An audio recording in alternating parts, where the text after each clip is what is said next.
Peter Huggler with Indigo River Tiny Homes. I'm going to ask him to jump on here. I'm going to make him a co-host so he can actually share his screen and his mic. Let's see. All right, Peter, I can see you. Let's see. Let's see. You're still muted. I'm going to ask you to unmute, and I'm going to try Can to. you hear me? Yep, I can hear you now. I sure can. Right. How are you doing, Peter? Great. How are you? Doing pretty well. Doing pretty well. I was telling everybody earlier, it's been a couple of years since we've had you on the conference here, and I'm really excited to hear what you guys have been up to, what's new, what have you guys been working on, and just all the other things that you're going to be talking about. But yeah, definitely thank you so much for taking the time to jump on here and share your experience. Yeah, no problem. Let's see. I'm trying to get a little more light on my face here. We the looks like I'm sitting in a shadow. But anyway, I'm Pete. Like I said, I'm Peter from Indigo River Tiny Homes, and I've got over 20 years of construction experience. It's been spending the last 7 years or so building tiny houses specifically.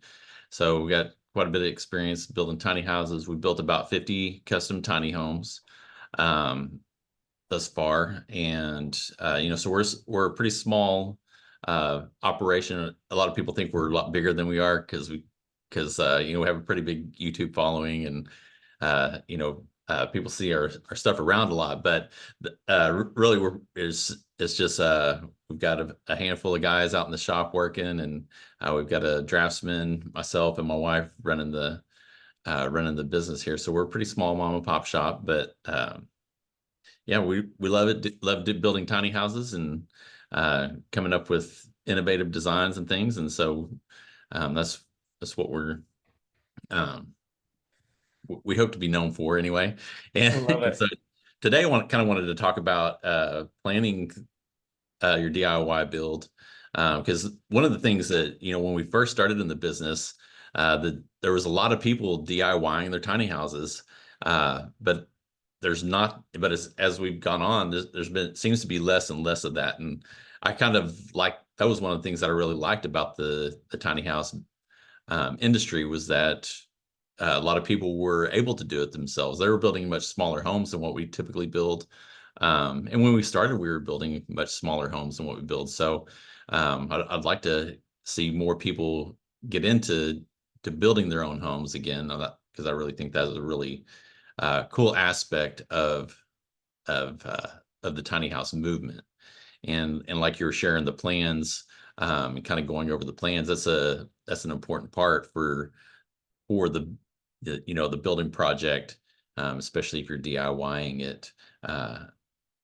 Well, any time, because the I'll just kind of go over the basics today of what the planning process is for your DIY build, basically. And we actually have a online course we called it Earth University Indigo River Tiny Homes, IRTH University. Is available on our website. If you go to our website and you in the search bar you type in IRTHU Earth U, it'll come up with some classes, and we've got classes on everything from planning, designing, how to find a place to park your tiny home, and even starting your own tiny house business. We've got some classes advice on that. So it's a pretty broad range of subjects. There's over 10 hours of content on that, and you can buy individual classes or the entire package there. And so that's available on our website, indigorivertinyhomes.com, and then in the search bar type in IRTHU.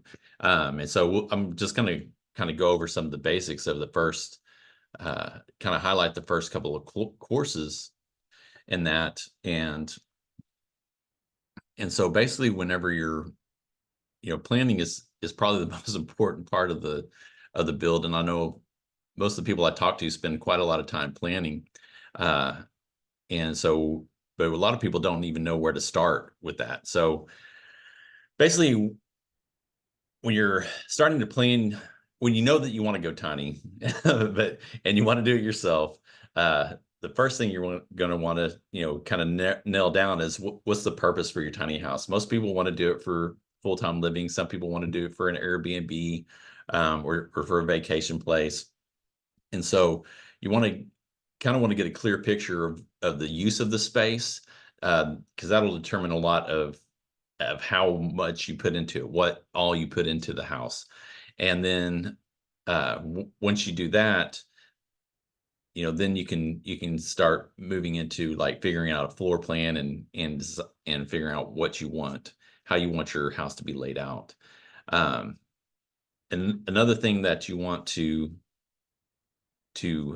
consider whenever you're planning your DIY build is where you're going to build it. Because you're going to need space to store your materials, store your tools, and space for the tiny house itself. So it it actually takes up, I'd say at least twice, if not 3 to 4 times the actual footprint of the tiny house is you need for your actual construction space.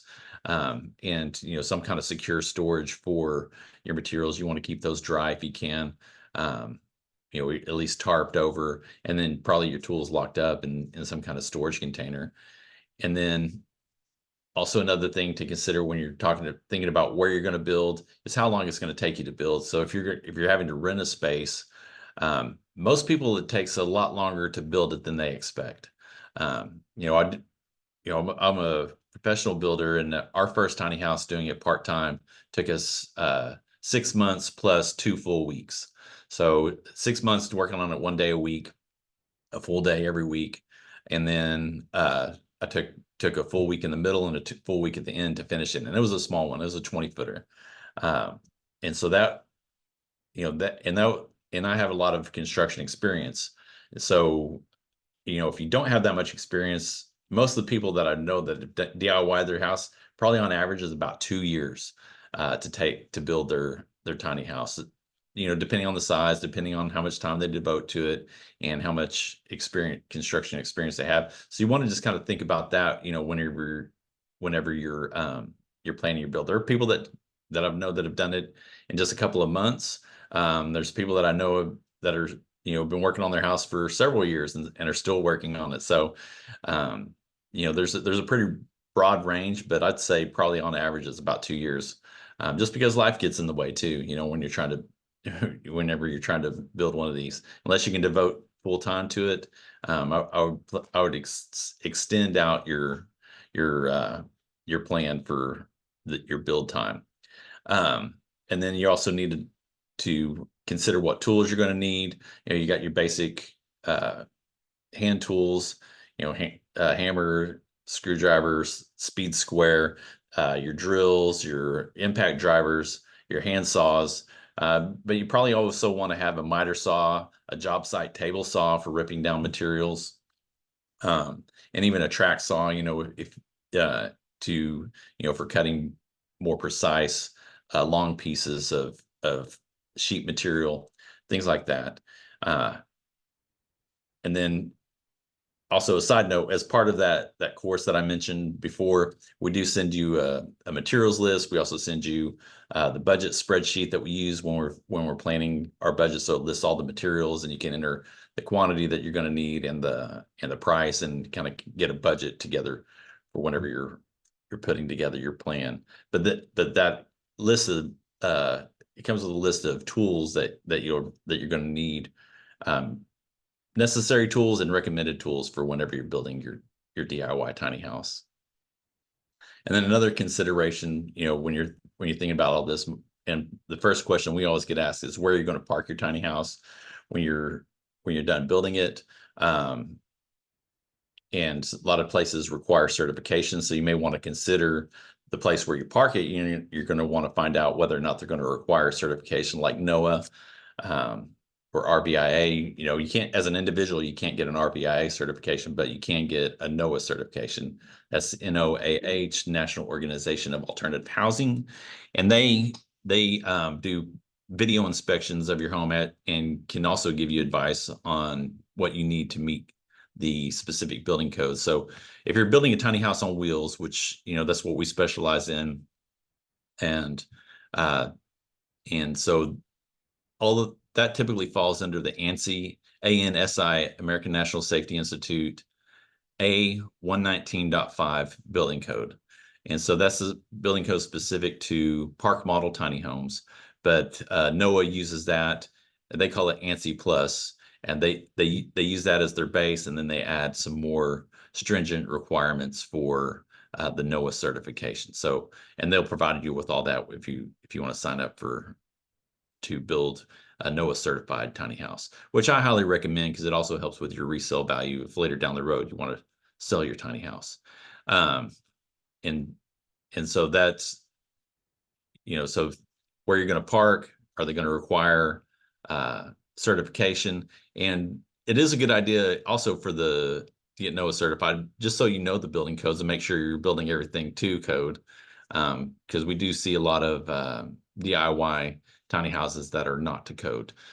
So you just want to make sure that everything you're doing is gonna be kosher and safe whenever you're finished. Safe to live in, safe for the people that are going to stay there. If it's not you, safe for yourself and your family. So, um, and so once you have determined all those things, we recommend moving into the design phase. You can start with a floor plan. Um, if you want to go with something that's already built, if you've seen something that you like tinyhouseplans.com has a lot of different plans. You can scroll through their floor plan and just pick something out that's going to suit your needs. And a lot of times you can tweak those if you know what you're doing. Um, but a lot of people wanted to come up with their own floor plan, their own custom design. Everybody wants, or most of our customers tend to want a tiny house that's specifically designed for them and their needs. So, and that's one of the great things about tiny houses and custom tiny houses is that it can be custom tailored to fit you and your lifestyle. And and I've seen a lot of really cool DIYs that have integrated some really neat things into their design, innovative storage and things like that. Um, but starting with that floor plan, figuring out how it's going to be laid out for you is is the first start when you move into that design phase. Uh, and then once you have like figured out kind of the size that you want, how you want it laid out, you're going to want to look at your trailer, like where you're going to get your trailer, who's going to manufacture it, and make sure that the plans you get or have drawn will fit with the trailer. Because one thing that you have to consider when you're building a tiny house is that the fenders of tiny house on wheels, particularly, is that the fenders protrude into the living space. So you have to tailor your framing plan around those fenders. And some manufacturers have structural fenders that you can set the wall down directly on. We have our own design. We sell trailers as well that fit our plans. But our design has a structural fender. But a lot of the trailer manufacturers that I've seen don't have a structural fender, so you have to, when you're taking that into consideration with your plans, you're going to have to bridge that with some sort of beam that's going to support the framing above it and not put too much weight on that fender itself, so it doesn't cause problems when you're driving it down the road. Uh, once you have that figured out and you start working on your exterior plans, you do your exterior drawings. A lot of people use SketchUp. SketchUp has a free online version plus a professional version. When I first started this business, we were just using the free online version to do our floor plans and elevations and even our framing plans. But as we've gone on and started building more complex houses and larger houses, we use the professional version now and and have much more complex plans. And so a much more higher level of detail in our plans as well. But the free SketchUp version is pretty robust, and there's a lot of online courses on YouTube, even a lot of free ones that you can learn how to use SketchUp and start playing with it and drawing your own floor plans, drawing your own exterior elevations. When you get into framing plans, you kind of have to know what you're doing, though, whenever it comes to designing your framing. NOAA has a lot of advice on theirs on as far as like, if you have a window opening that's 5 or 6 feet, how big is the header? The header is the beam that goes across there. How what size header are you going to need to span that, 6-foot window opening. And so NOAA has a lot of that information if you become a member and use them for certification. Uh, and then I'm sure there's other sources for that as well. And then, once you have your elevations, your framing plans, your part of your framing plans is typically going to include a window and door schedule. So you'll need to know what size windows you're going to have, what type of windows you're going to have, um, and get those ordered. And I recommend when you're uh, planning your build, order your windows at the same time you order your trailer, because you never know how long it's going to take to get your windows in. Because some places might have them to you in 3 weeks, some places might have them to you in 3 months. So especially during COVID, we were having a hard time getting windows in on time. But it's a good idea to order your windows as part of one of the first things that you order. So you want to order your trailer. Is probably the first thing that you want to order once you figure out what trailer you're going to get and who's going to manufacture it. Uh, and because for us, it takes us about 6 weeks to get a trailer in, 6 to 8 weeks, depending on the lead time for our manufacturer. Some manufacturers have a longer lead time. It's it's taken as long as 2.5 to 3 months to get trailers sometimes, depending on the supply and demand and supply of materials. Things have calmed down now, but a couple of years ago, in the height of COVID, it was pretty hit or miss on timing for those things for your materials. All right, and then another thing that you're going to want to do as part of the design phase is come up with a cabinet plan. Figure out the layout of your cabinets. There's different companies that sell cabinets have different programs and stuff that you can use online to design your cabinet plan, which is pretty easy way to do it. One thing that you're going to have to consider, a lot of times our kitchens are over the fenders. So if we do all custom cabinets, so we factor this in, but how far your fender protrudes into the fender or into the cabinet space, might determine whether or not you're going to be able to do drawers there, or how deep the drawers are front to back. So those are things to take into consideration when you're figuring your cabinet plans.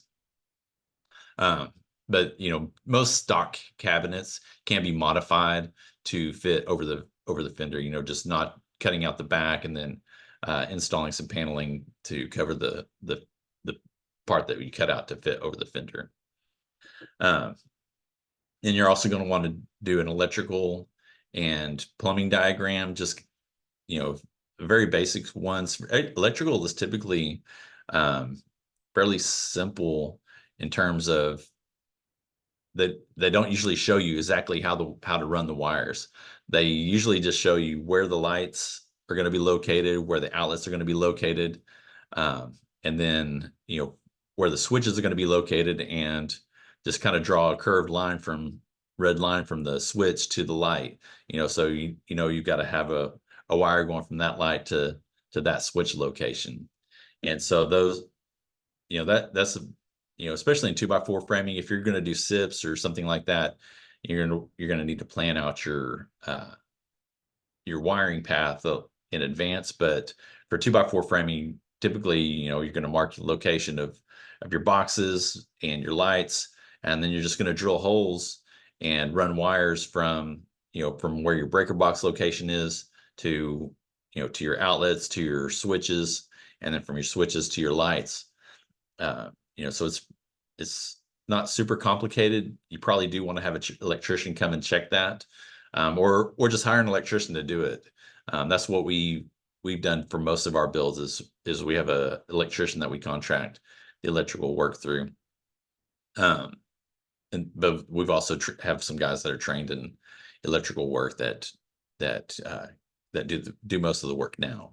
But especially in the beginning, we were hiring the electrical work 100% done by licensed electrician. For the plumbing, you're going to want to mark where your hot and cold water lines are going to be. where your drain lines are going to go, and kind of have a schematic of how everything is going to, where you plan to put the exit pipe for your sewer lines, um, and kind of have that laid out. One thing that I used to do is, after we had the trailer decked, it well, now actually we run a lot of the plumbing before we even deck the trailer, or before we even insulate the trailer.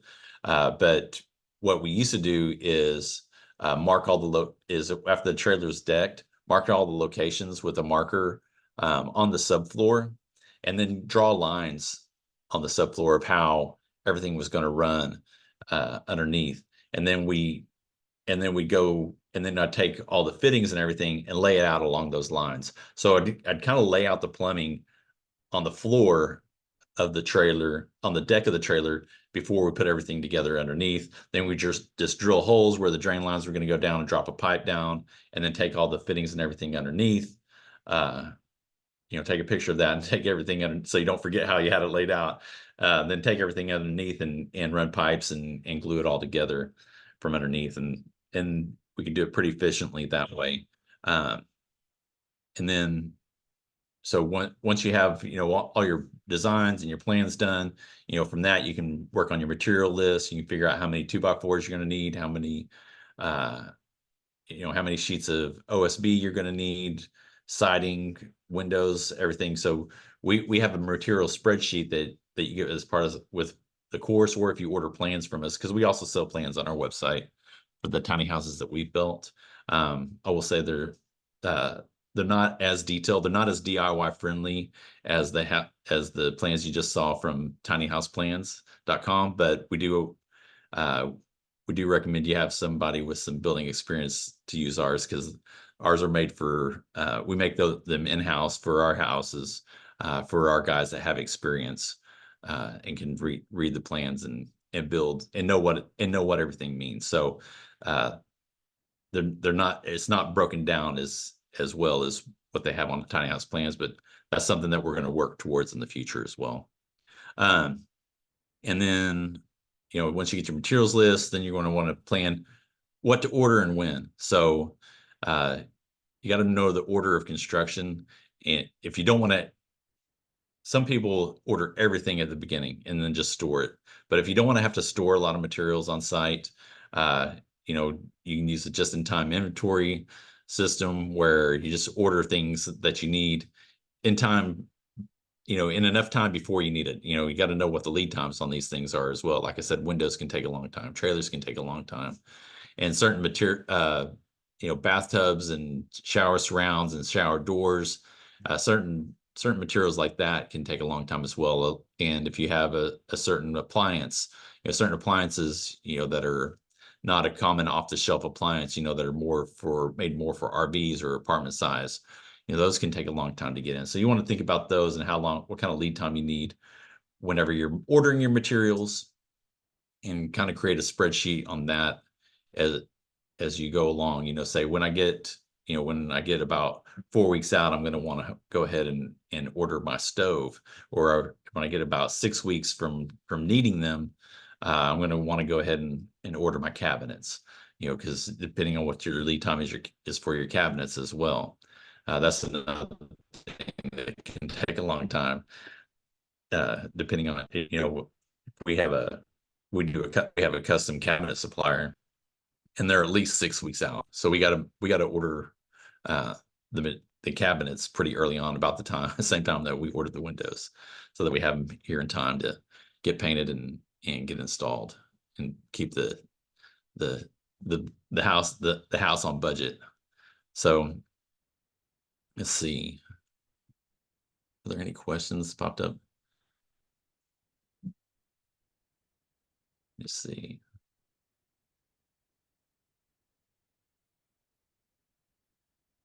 Yeah, there's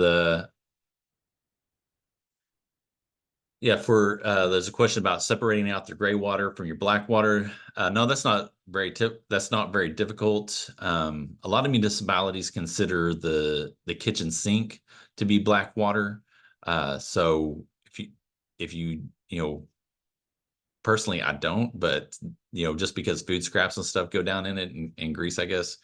But if you want to, the main thing that I consider black water is your toilet. So if you just have a separate outlet for that is hardlined to your toilet, or if you have a composting or incinerator toilet that doesn't uh, need to be piped out, you can use that, and then just have everything else connected to a separate sewerage outlet. Yeah, you have to use good soap. Oh, if you have it's only considered black water if you have a garbage disposal. This is one of the comments from Nick. Thanks, Nick. Let's see. All right, where was I? So that's kind of the basics of figuring out the planning. When and we can in our course we go into a lot more detail on the designing and selecting your trailer and things like that. Are there any other questions from people?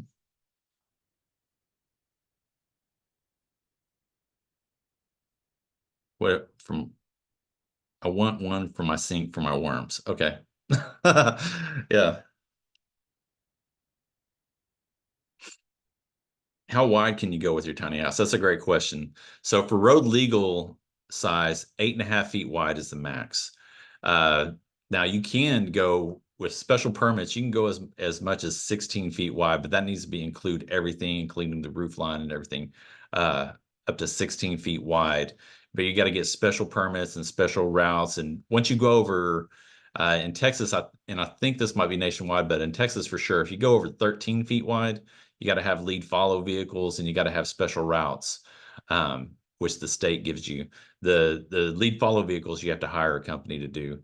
And typically, unless you have a DOT license, um, when you so depending on the state, you might be for personal use, you might be able to get an oversized load permit to move it yourself. But if it's going over like 12, 13 feet wide, you're definitely going to have to hire somebody and get special permits for that. And then also height restrictions, 13.5 feet tall is the nationwide standard for height restrictions. Um, Typically, you go up to 14 feet without having to get special routes.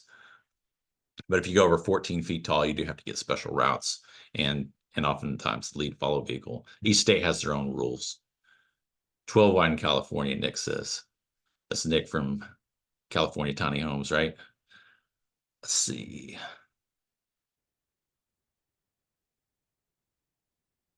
Are there examples of organizations using those for staff housing? I don't know of any. I'm sure there are, but I don't know of any. Let's see.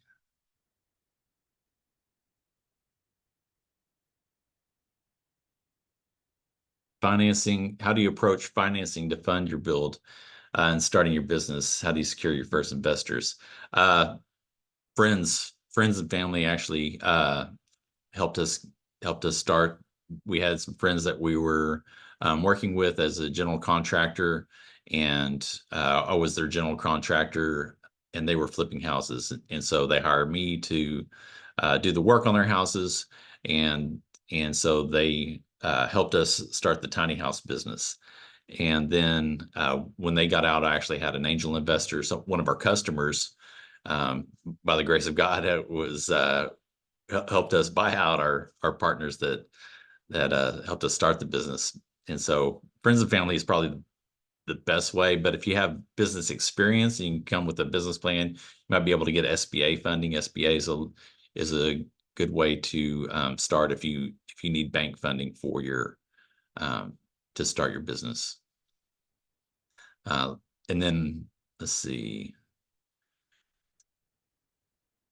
Our company is located in Dallas, Texas. And actually, I take that back. We're moving next month to Athens, Texas, so which is about an hour and a half southeast of Dallas. Something special that we do in our builds that most others don't. We're well known for our stand-up lofts. So we have a walk-around landing that we do in our lofts. So you can stand up in your loft next to your bed and have full-size wardrobes. up there to get dressed, and so that's really popular. That's why really probably the main reason people choose us over other people is because of that design with the stand-up lofts. We have several different designs, some with two stand-up lofts, some with two stand-up lofts and a downstairs bedroom and things like that. So let's see.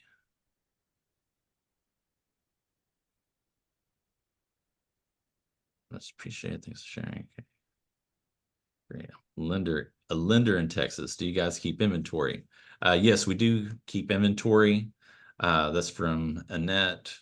We do have Christina just posted in the comments the link to our tiny houses that we have for sale. We have a couple of tiny houses for sale on consignment that were built by other builders. And then we also have usually we have one or two spec models or display models that we have for sale as well. We'd like to hear more from you, Annette, on financing, because that's one of the big challenges for a lot of people to get into getting a tiny house is finding financing. So let's see. Any tips on finding a space to DIY a build? Is time up? Yeah, time's up, All right. but yeah, thank you so much for jumping in here. I think Gene is ready, but you can keep going until I hear. Actually, he unmuted himself, so I think he's ready and he should probably get going. But All right. thank you so much, Peter, for jumping in here, answering everybody's questions. And if you have an email that you'd like people to reach out for all the final questions, then you can feel free to drop that into the chat there, because there's a lot more that you have to share and everything along those lines. So go get in touch with Peter, go check out his tiny homes. And if you're in the area, go check out some of the tiny homes that he's got on site. So definitely give him your appreciation, everything. And thanks so much, Peter, for jumping on here. Glad to have you back on. It's been great. Thanks very much. And if you are in the area, we're having an open house on Saturday, October 5th. So feel free to stop by and check out what we've been up to. Okay, yeah, that's awesome.